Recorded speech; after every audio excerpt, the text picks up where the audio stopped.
Hello friends, welcome to my YouTube channel like zone. आज हम लोग रैपिड रिवीजन करने वाले हैं ग्रेविटेशन का। हाँ बिल्कुल, आज हम लोग बिल्कुल कम समय में ग्रेविटेशन का जितने भी फार्मूला है, डेरिवेशन है, उसको टोटल कवर करने वाले हैं। तो आप हमारे साथ जुड़ जाइए और चलिए आइए बिना किसी बेकार की बातें किए बगैर हम चलिए स्टार्ट करते हैं। ठीक है, तो आइए शुरू करते हैं हम लोग ग्रेविटेशन। इसमें सबसे पहला फार्मूला आपको मिलेगा कि जो फोर्स का ग्रेविटेशनल फोर्स का फार्मूला है, चलिए उसको भी हम लोग पहले लिखेंगे फार्मूला, फिर डिराइव भी करके दिखाएंगे आपको। ठीक है, बिल्कुल आसान भाषा में। आइए, तो ग्रेविटेशनल फोर्स का फार्मूला क्या होता है? ये होता है G(m1m2)/r²। अब देखिए, कहीं r² मिलेगा, कहीं आपको d² मिलेगा, तो इससे कंफ्यूज नहीं होना है। ठीक है ना, आपको नहीं कंफ्यूज। अब इसको चलिए हम प्रूव करते हैं। आप क्या करते हैं? प्रूव करते हैं। अभी इसको हटा दे रहे हैं फिलहाल में, इसको चलिए प्रूव करके आपको दिखाते हैं। देखिए, यहाँ पर इसको प्रूव करने के लिए आपको क्या करना पड़ेगा? आप लिखिए अकॉर्डिंग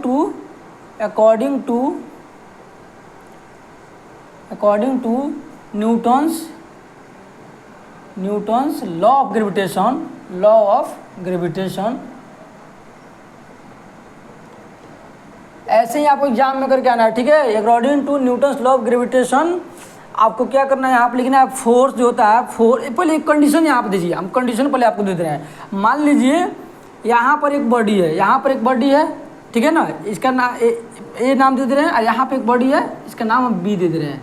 यहाँ बॉडी है और यहाँ पर बॉडी बी है, और इसके बीच का जो डिस्टेंस है, इसके बीच के डिस्टेंस को मान लीजिए हम आर डी मान ले रहे हैं, इसके बीच के डिस्टेंस को डी मान ले रहे हैं। तो आप जानते हैं लॉ ऑफ ग्रेविटेशन क्या कहता है? जो न्यूटन्स लॉ ऑफ ग्रेविटेशन ने कहता है कि अगर दो बॉडी, मान लीजिए इस दुनिया में जितने भी ऑब्जेक्ट है ना, सब एक दूसरे को अट्रैक्ट करता है। क्या करता है? अट्रैक्ट करता है due to gravitational force.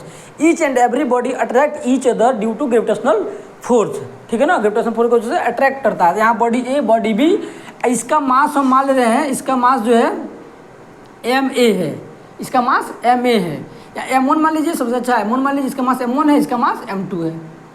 m1 mass m2 मास, इसके बीच का डिस्टेंस कितना है? d। अब हमको निकालना है ग्रेविटेशनल फोर्स। तो अभी क्या करना है? आपको लिखना है यहाँ पर जो फोर्स होता है वो force is directly proportional to product of their masses. क्या होता है? प्रोडक्ट ऑफ दियर मासेस,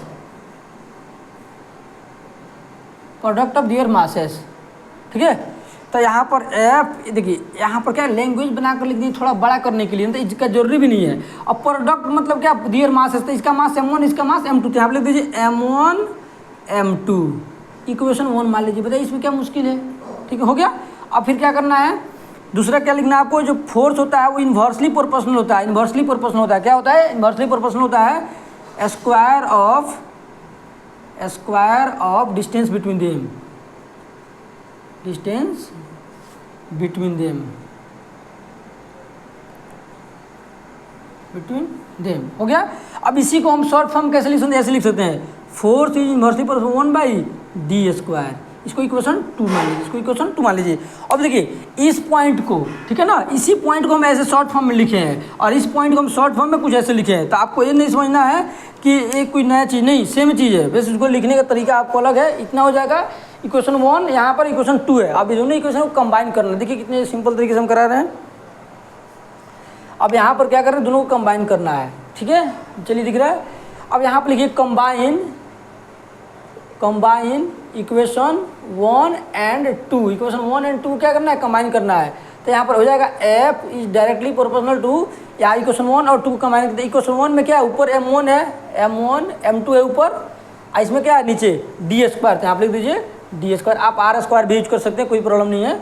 ठीक है, अब यहाँ पर देखिए जब प्रोपोर्शनल का साइन जब हटाते हैं ना, जब प्रोपोर्शनल का जब हम लोग साइन हटाते हैं तो यहाँ पर क्या आता है? कोई कांस्टेंट वैल्यू आ जाता है। ठीक है, तो यहाँ पर कुछ हो जाएगा f इक्वल टू, यहाँ पर जाएगा G(m1 m2)/d²। यही तो प्रूफ करना था हमें। देखिए प्रूफ हो गया। अब यहाँ पर G क्या है भाई? G constant value. G को कहते हैं, देखिए G को क्या बोलते हैं? G को बोलते हैं, क्या बोलते हैं? Universal gravitational constant, universal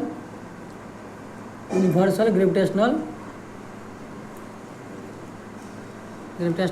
constant. G को क्या बोलते हैं?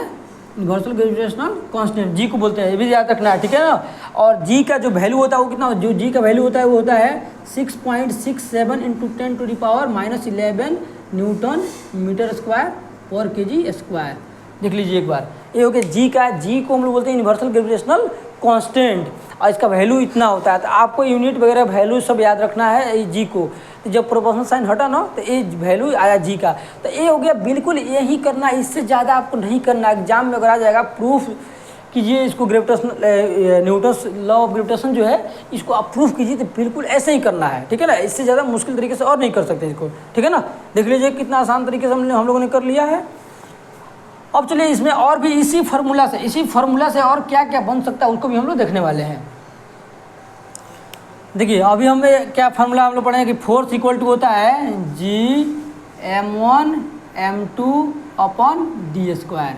लेकिन ये तो मान लीजिए कोई ऑब्जेक्ट यहाँ पर और दो ऑब्जेक्ट ऐसे पास में, मान लीजिए एक ऑब्जेक्ट यहाँ पर है और एक ऑब्जेक्ट यहाँ, इस दोनों के बीच में जो फोर्स लगेगा उसको निकालने के लिए हम यूज करते हैं। लेकिन मान लीजिए कोई ऑब्जेक्ट अर्थ पर, जैसे मान लीजिए हम ही अर्थ पर खड़े हैं और हमारा फोर्स निकालना, हमारा जो वेट निकालना, उसको कैसे करेंगे। तो यहाँ पर हम मान लेते हैं कि ये अर्थ है, क्या ये अर्थ है, ये मान लीजिए अर्थ है और अर्थ पर यहाँ पर कोई आदमी है, यहाँ पर कोई आदमी है, यहाँ पर कोई आदमी खड़ा है, ठीक है ना। यहाँ कोई मान लीजिए आदमी खड़ा है और अर्थ पर आदमी खड़ा है, इस पर कितना फोर्स लग रहा है उसको अगर हम निकालने के लिए क्या करेंगे, तो यहाँ सेम काम करेंगे। यहाँ पर लिख देंगे F इक्वल टू जी, तो जी रहेगा, सेम रहेगा, जी का वैल्यू चेंज होगा, ठीक है ना। और यहाँ पर क्या करना है आपको, जी, चलिए और ऐसे बना दे रहे हैं जी। और यहाँ देखिए M1, तो यहाँ पर आपको दो मास लेना है, एक मास अर्थ का, एक मास आपको ऑब्जेक्ट का। तो हम मान लेते जी एम, कैपिटल एम लिख लीजिए, कैपिटल एम यानी मास ऑफ अर्थ, और यहाँ पर एम ई लिख रहे हैं, एक मास स्मॉल एम, ये हो गया मास ऑफ ऑब्जेक्ट अपन। देखिए यहाँ पर जब कोई अर्थ पर कोई ऑब्जेक्ट होता है ना, उसका अगर हमें फोर्स निकालना है तो यहाँ पर रेडियस ऑफ अर्थ लिया जाता है, R square radius of earth. तो यहाँ पर क्या हो गया आपका, एक तो जी बता दिए क्या होता है, M capital M mass of earth, ठीक है। अयोग्या मास ऑफ, यहाँ पर वो लिख दे रहे मास ऑफ ऑब्जेक्ट, अयोग्या मास ऑफ अर्थ हो गया। तो ऐसे हम लोग निकाल सकते हैं किसी बॉडी पर फोर्स कितना लग रहा है। कोई बॉडी अगर अर्थ पर है तो, ठीक है। अब एक चीज़ आपको और ध्यान देना है, यहाँ पर ध्यान देना पड़ेगा कि यहाँ पर जो वैल्यू दिख रहा है ना, ये वाला, इस वैल्यू को देखिए, यहाँ से इस वैल्यू को देखिए, इस वैल्यू को जो हम ऐसे घेरा लगा रहे हैं, ऐसे दिख रहा है, इस पूरे वैल्यू को हम लोग स्मॉल जी कहते हैं। इसको क्या बोलते हैं, इसको बोलते हैं स्मॉल जी। इसको क्या बोलते हैं, इसको बोलते हैं स्मॉल जी। तो स्मॉल जी का हमारा फॉर्मूला क्या बन जाएगा, स्मॉल जी का फॉर्मूला बन गया G mass of earth upon R square, radius of earth, ये हो गया स्मॉल जी का फॉर्मूला। तो स्मॉल जी को क्या कहते हैं, इसको कहते हैं क्या भाई, इसको बोलते हैं एक्सीलरेशन ड्यू टू ग्रेविटी, इसको बोलते हैं एक्सीलरेशन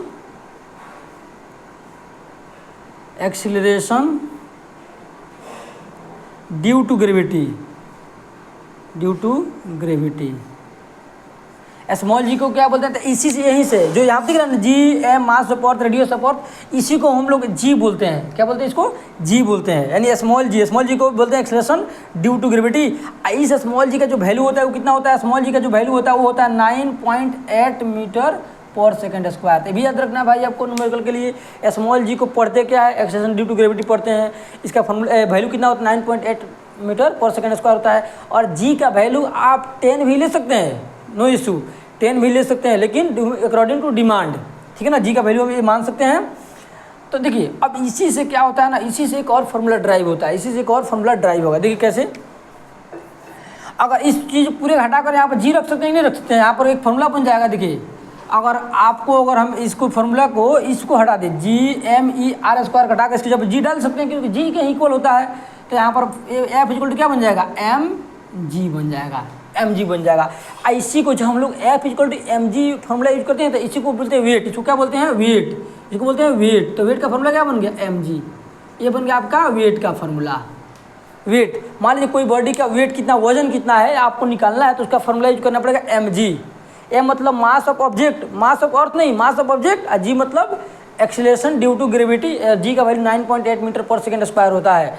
अब ये हो गया जो मास निकला है, वेट निकला है ना, वेट ऑन अर्थ निकला है। वेट जो है वेट ऑन अर्थ जो निकला है M G, weight on earth. लेकिन मान लीजिए मून पर, चांद पर, अगर आप चांद पर जाते हैं और सोचते नहीं हम चांद पर जाकर अपना वजन निकालें, हम चांद पर कितना हमारा वेट है, तो जो जी का जो वैल्यू दिख रहा है ना, जी का वैल्यू एक्चुअल में अर्थ पर होता है 9.8। ये हो गया, आप लिख दीजिए जी ई, यानी अर्थ पर जी का वैल्यू 9.8 मीटर पर सेकंड। लेकिन अगर चांद पर जाएगा ना, तो चांद पर कुछ ऐसा नहीं होता है। चांद पर होता है जी ऑन मून, वो होता है 1/6 इंटू जी ऑन अर्थ। यानी जब अर्थ पर जितना होगा ना, उसका 1/6 पार्ट ही चांद पर होगा। अगर मान लीजिए आपका वजन अगर अर्थ पर 60 किलो है, तो चांद पर जाइएगा ना तो आप 10 किलो हो जाइएगा, ठीक है। ये हो गया आपका एक acceleration due to gravity on किस पर, मून पर, acceleration due to gravity on earth पर। तो ऐसे ही अगर हम वेट भी निकाले, वेट ऑन अर्थ निकाले, वेट ऑन मून निकालते हैं, वेट ऑन मून तो कितना हो जाएगा 1/6 इंटू mg। यानी कहने का मतलब अगर 60 किलो आप है, मान लीजिए ऐसे देख लीजिए, अगर वेट ऑन मून निकालना आपको तो आप 1/6, अगर मान लीजिए आप अर्थ पर 60 किलो है तो 60 से मल्टीप्लाई कर दीजिए तो देखिए कट जाएगा, कितना आ जाएगा 10। तो वेट ऑन मून आपको कितना आ जाएगा 10 kg आ जाएगा। 10 एक kg में एक्चुअल में नहीं आएगा, वेट का क्या न्यूटन होता है, न्यूटन, इतना न्यूटन आ जाएगा। ठीक है, आपका वेट वहाँ पर, ठीक है ना, कहाँ पर, मून पर। तो मून पर ऐसा इसलिए होता है ना, देखिए अर्थ पर जितना भी ग्रेविटी होता है ना अर्थ पर, उसके 1/6 पार्ट ही मून पर, यानी 9 के बराबर है, 9 के बराबर है वहाँ पर, बहुत कम है ग्रेविटी मून पर। तो ये हो गया टोटल, हम लोगों ने डिस्कस कर लिया कि यहाँ पर इसको जी बोलते हैं, इसको इस पार्ट को जी बोलते हैं, इसलिए यहाँ से जी का फॉर्मूला ही बन गया। जी को पढ़ते क्या है, जी का वैल्यू अर्थ पर इतना होता है, जब इसको जब 1/6 से मल्टीप्लाई कर देते हैं तो ये हो गया जी ऑन मून हो गया। ठीक है, और यहाँ पर देखिए इसी फार्मूला को हम यहाँ पर लिखे हैं, दोबारा लिखे हैं कि यहाँ पर जब इसको पूरा हटा देंगे तो यहाँ इसकी जगह क्या आ जाएगा, जी आ जाएगा, और एम तो है ही पहले से, तो F equal to M G. इसी एफ को, जब एफ का फार्मूला हम एम जी यूज करते हैं तो वेट का, इसको बोलते हैं वेट का फार्मूला। अब वेट का फार्मूला एम जी होता है, तो किस वेट कहाँ पर निकालें हम लोग, अर्थ पर निकालेंगे तो डब्ल्यू ई मतलब वेट ऑन अर्थ का फार्मूला एम जी, और weight on moon equal to कितना हो जाएगा 1/6 ऑफ एम जी। ठीक है, और यहाँ पर निकाल कर दिखाए हैं आपको, ऐसे कुछ याद रखना है। ये हो गया टोटल डिस्कशन, हो गया टोटल मतलब लॉ ऑफ ग्रेविटेशन के बारे में और स्मॉल जी कैपिटल जी के बारे में, और दोनों याद रखना है, कैपिटल जी का वैल्यू कितना होता है, स्मॉल जी का वैल्यू कितना होता है। अब आइए दूसरा स्टार्ट करेंगे। देखिए जो आगे है ग्रेविटेशन में ही कुछ पार्ट बचा हुआ, उसको भी हम लोग आइए कवर कर लेते हैं। ग्रेविटेशन में, इसमें ग्रेविटेशन में यदि आप और आगे देखिएगा तो मिलेगा आपको pressure and thrust, pressure and thrust. तो ये जो चैप्टर, ये टॉपिक है ना, इसी में ग्रेविटेशन का ही पार्ट है, ऐसा नहीं कि अलग है, नहीं, ये इसी का पार्ट है। तो प्रेशर को हम लोग पी से रिप्रेजेंट करते हैं, प्रेशर को पी से रिप्रेजेंट करते हैं। प्रेशर के लिए क्या होता है, force upon area, force upon area. तो अगर हम प्रेशर को ऐसे भी लिख सकते हैं, P equal to F upon A, ये हो गया प्रेशर का फार्मूला हो गया। ठीक है ना, तो आपको बताइए एसआई यूनिट क्या होता है प्रेशर का, तो फोर्स का क्या होता है न्यूटन, मेरे एरिया का मीटर स्क्वायर, ये हो गया न्यूटन मीटर स्क्वायर हो गया, न्यूटन पर मीटर स्क्वायर। इसी को, इसी पार्ट को हम लोग क्या बोलते हैं, पास्कल बोलते हैं, पास्कल।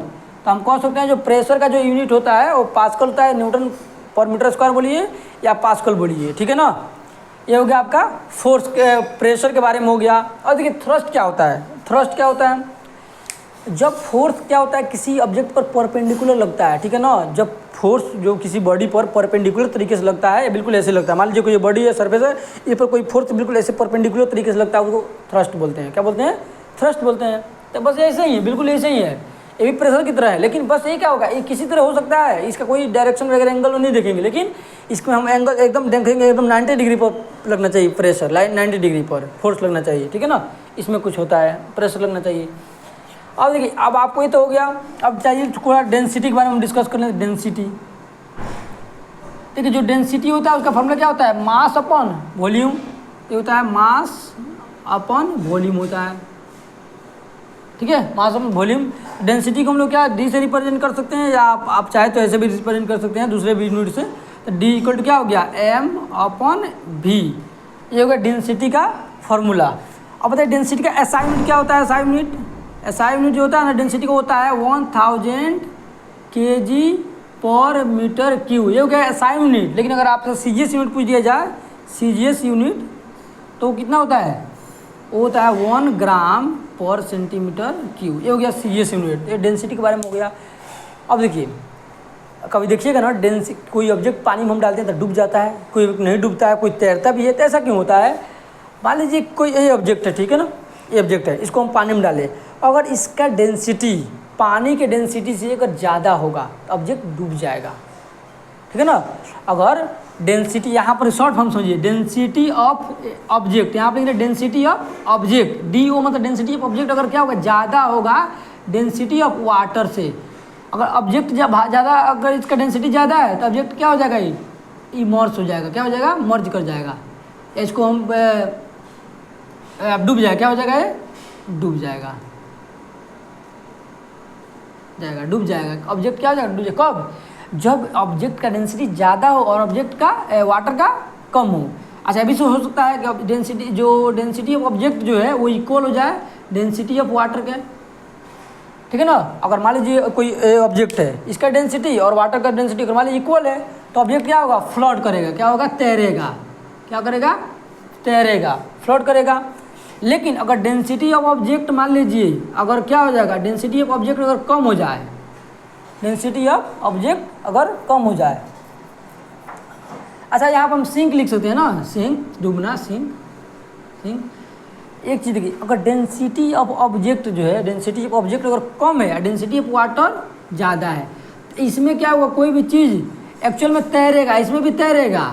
बात समझिए, इसमें भी तैरेगा, तैरना मान लीजिए तैरेगा पास में, ठीक है ना, फ्लोट ही करेगा। लेकिन इसमें फ़र्क क्या होता है, इसमें क्या होता है, इसमें तैरता है लेकिन पार्शियली तैरता है। क्या होता है, पार्शियली। पार्शियली का मतलब होता है कि कोई ऑब्जेक्ट, मान लीजिए यहाँ पर एक ऑब्जेक्ट है, इसका डेंसिटी और पानी की डेंसिटी मान लीजिए इक्वल है, तब पानी में क्या हो जाएगा, आधा डूब जाएगा। पानी में आधा डूब कर तब तैरेगा, फर्क यही है। अगर डेंसिटी कम होगा इसका तो अच्छे से तैरेगा, लेकिन अगर डेंसिटी अगर इक्वल हो जाएगा तो आधा डूबेगा, आधा ऊपर होकर तैरना शुरू करेगा, और डेंसिटी ज़्यादा होगा डूब जाएगा। यही कंसेप्ट हम लोग यूज करते हैं डेंसिटी के बेसिस पर। और बाउंड फोर्स का वही होता है, बाउंड फोर्स का वही होता है, ठीक है ना। तो बाउंड फोर्स के बारे में हम डिस्कस करेंगे, तो उसके बेसिस पर ही हम लोग डिस्कस करेंगे कौन चीज़ तैरेगा, कौन चीज़ डूब जाएगा। आइए अब हम डिस्कस करने वाले हैं आर्किमिडीज प्रिंसिपल को डिस्कस कर लेते हैं। देखिए, यहाँ पर कुछ कंडीशन है, यहाँ पर मान लीजिए कोई ऑब्जेक्ट है, यहाँ पर कुछ कंडीशन है। यहाँ पर कोई ऑब्जेक्ट है, इसको हम लटका दिए एयर में। क्या हो गया, एयर में। कोई ऑब्जेक्ट है, इसको हम एयर में लटका दिए, तो इसका मास मान लीजिए कि weight of object in air W है। इसका मान लीजिए कोई ऑब्जेक्ट है, इसका हवा में लटका दिए हैं, तो इसका वेट कितना है, W है। इसी चीज़ को मान लीजिए यहाँ पानी कंटेनर ले, इसमें पानी भर दिए, इसमें क्या भर दिए, पानी भर दिए, इसमें पानी भर दिए, ठीक है ना। और उसके बाद इसमें हम डाल दिए, इसमें डाल दिए, इसमें उसी ऑब्जेक्ट को मान लीजिए हम इसमें डाल दिए,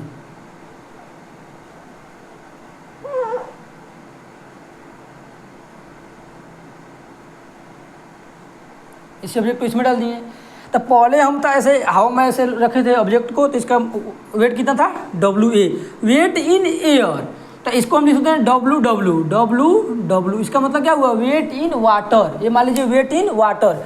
तो मान लीजिए हवा में कोई चीज़ देखिएगा, हवा में मान लीजिए आपको एक ईंट को ले लीजिएगा, रस्सी बांध कर ईंट को ऐसे हवा में लटकाइएगा तो आपको भारी लगेगा। लेकिन उसी ईंट को क्या कीजिएगा, आप पानी में डाल दीजिएगा, उसको उठाइएगा, धीरे धीरे एकदम हल्का फील होगा, आपको लगेगा कि इसमें ईंट में कुछ वजन ही नहीं है, एकदम हल्का हो जाएगा, ठीक है ना। तो यहाँ पर हवा में पहले इसका वेट W था, पानी में डालने के बाद W हो गया, वेट इन वाटर। अब क्या हुआ, कुछ वेट का लॉस हो गया। क्या हो गया, वेट का लॉस हो गया। तो यहाँ पर लिखिए लॉस इन वेट। अगर इस वेट में कितना लॉस हुआ वो निकालने के लिए क्या करें, इसमें से हम इसमें माइनस कर लेंगे। WA में से अगर हम W को माइनस कर लें तो हमारा क्या निकल जाएगा, कितना पानी वेट लॉस हुआ है। इसी को यहाँ मान लीजिए, जब पता है पानी में किसी चीज़ को हम लोग, मान लीजिए पानी में अगर किसी चीज़ को अगर हम डालते हैं तो उसमें से पानी निकलता है कि नहीं निकलता है, पानी। तो मान लीजिए यहाँ से पानी निकला, और उस पानी को यहाँ से मान लीजिए पानी निकला, ठीक है ना, पानी निकला, और इसको आप स्टोर कर लीजिए। यहाँ पर कोई एक बर्तन है जिसमें आप स्टोर कर लीजिए, पानी को स्टोर कर लीजिए, ठीक है ना, पानी को स्टोर कर लीजिए। सपोज मान लीजिए हम ऐसा कि इसमें हम किसी चीज़ डाले, एक ऑब्जेक्ट को डाले, तो इसमें से कुछ पानी बाहर निकलेगा, कुछ पानी बेसिकली बाहर निकलेगा। तो यहाँ पर वजन इसमें ज़्यादा था, इसमें वजन कम हो गया, तो कुछ वजन घट गया। तो क्यों घटा, इसका रीज़न है कि पानी भी क्या करता है, जो लिक्विड होता है ना, कोई भी लिक्विड जो फ्लूइड होता है वो नीचे से फोर्स लगाता है। जो फ्लूइड होता है ना वो नीचे से एक फोर्स लगाता है, इसको हम लोग बोलते हैं ऑफ थ्रस्ट या बाउंड फोर्स। को क्या बोलते हैं, ऑफ थ्रस्ट या बाउंड फोर्स। यहाँ पर लिख लीजिए, ये हो गया बाउंड फोर्स, BF लिख दे रहे हैं, FB, ठीक है ना, बाउंड फोर्स। तो यही इक्वल होता है, जितना आपका वेट में लॉस हुआ है ना, एक्चुअल में उतना ही फोर्स पानी नीचे से लगा रहा है, तो वो फोर्स को बोलते हैं बाउंड फोर्स। तो बाउंड फोर्स कितना हो गया, वेट इन एयर में से अगर वेट इन वाटर में को माइनस कर देंगे तो जो वैल्यू आएगा वो बाउंड फोर्स के इक्वल हो जाएगा। और देखिए, जो बाउंड फोर्स होता है ना, ये सिर्फ इतना ही नहीं होता है। जो बाउंड फोर्स होता है ना, जो डिस्प्लेस लिक्विड हुआ ना, जब ऑब्जेक्ट को डाले हैं तो जो लिक्विड बाहर आया है उसका जो वेट होता है ना उसके इक्वल होता है। तो हम यहाँ पर लिख सकते हैं बाउंड फोर्स, जो बाउंड फोर्स होता है ना, बाउंड फोर्स जो होता है वो इक्वल होता है। बाउंड फोर्स किससे इक्वल होता है, weight of displace liquid, weight of displaced liquid, displaced liquid, displace यानी कहने का मतलब यहाँ पर जो पानी जो बाहर निकला है ना, उस पानी को ले जाइए और वेट कीजिए। मान लीजिए इस पानी को हम निकाले 500 ग्राम है सपोजेट, 500 ग्राम है पानी सपोजेट, तो इसका मतलब इस पर ऑब्जेक्ट पर 500 ग्राम का ही मतलब समझिए कि जो पानी निकला है ना, जो उसका वेट कर लीजिए, सिंपल बात है, उसका वेट कीजिए। जितना उस पानी का वेट होगा ना, उतना ही इस ऑब्जेक्ट पर वो फोर्स लगा रहा होगा। यही आर्किमिडीज प्रिंसिपल कहता है, ठीक है ना। आर्किमिडीज प्रिंसिपल कहता है कि whenever we immerse partially और completely any object in water, जब पानी में किसी चीज़ को पार्शियली या फुल्ली अगर हम इमर्स करेंगे, डुबो देंगे, तो जो वाटर डिस्प्लेस होगा ना, जो फ्लूइड डिस्प्लेस होगा, उसका जो वेट होगा वो इक्वल होगा बायोट फोर्स के इक्वल हो जाएगा। यही कहता है आर्किमिडीज प्रिंसिपल। तो आपको ऐसे करना है, देखिए ठीक है ना, देख लीजिए एक बार, यही है। चलिए थैंक यू। अब ऐसे ही अगर हम लोग वर्क एनर्जी का भी लाएंगे सिलेबस, उसको भी कवर कराएंगे हम। ये हाफ ईयरली के लिए बहुत इंपॉर्टेंट है आपकी। अगर हाफ ईयरली जो एग्जाम हो रहा है ना, इसको एक बार देख लीजिएगा ना, पूरा टोटल आपका फॉर्मूला रिवाइज हो जाएगा, कोई प्रॉब्लम नहीं होगा। फिर हम लोग न्यूमेरिकल कर लेंगे। न्यूमेरिकल करने से पहले आपको तो फॉर्मूला पता होना चाहिए भाई, कंसेप्ट पता होना चाहिए। बिना कंसेप्ट और बिना फॉर्मूला का न्यूमेरिकल तो पॉसिबल नहीं है, ठीक है ना। तो चलिए ठीक है, इस पर रखते हैं।